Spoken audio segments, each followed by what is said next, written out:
ప్రభునందు ప్రియమైన దేవుని బిడ్డలారా, మీరంతా బాగా ఉన్నారని ఆశిస్తున్నాను.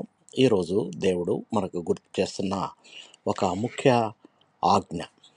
మత్తయి సువార్త 28వ అధ్యాయం 19వ వచనంలో యేసు ప్రభువారు తన శిష్యులకి ఈ మాటలు చెప్తున్నారు. మీరు వెళ్ళి సమస్త జనులను శిష్యులుగా చేయుడి. ఇది ప్రభు అయిన యేసు క్రీస్తు వారు మనకు ఇచ్చిన గొప్ప ఆజ్ఞ.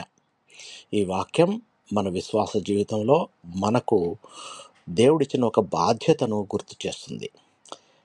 యేసు ప్రభువుల వారు కేవలం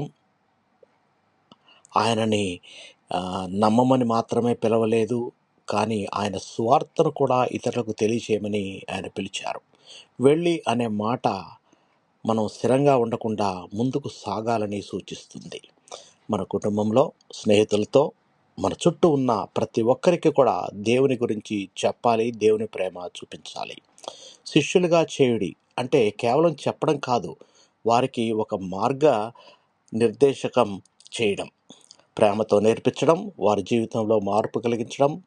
మన జీవితం కూడా ఒక సాక్ష్యంగా ఉండాలి. మన ప్రవర్తన, మన మాటలు, మన ప్రేమ ఇతరులకు క్రీస్తుని చూపించగలగాలి.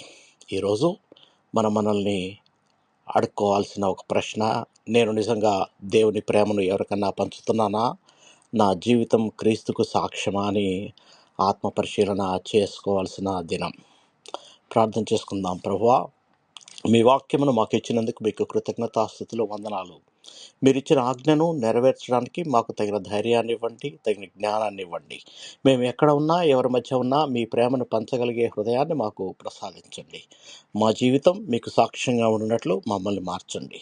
మా మాటలు, మా క్రియలు మీకు మహిమ కలిగించినట్లు మమ్మల్ని నడిపించండి. మా ప్రభును మీ ప్రియకుమారుడైన యేసు నామములో అడిగి వేడుకొనుచున్నాము తండ్రి. ఆమేన్.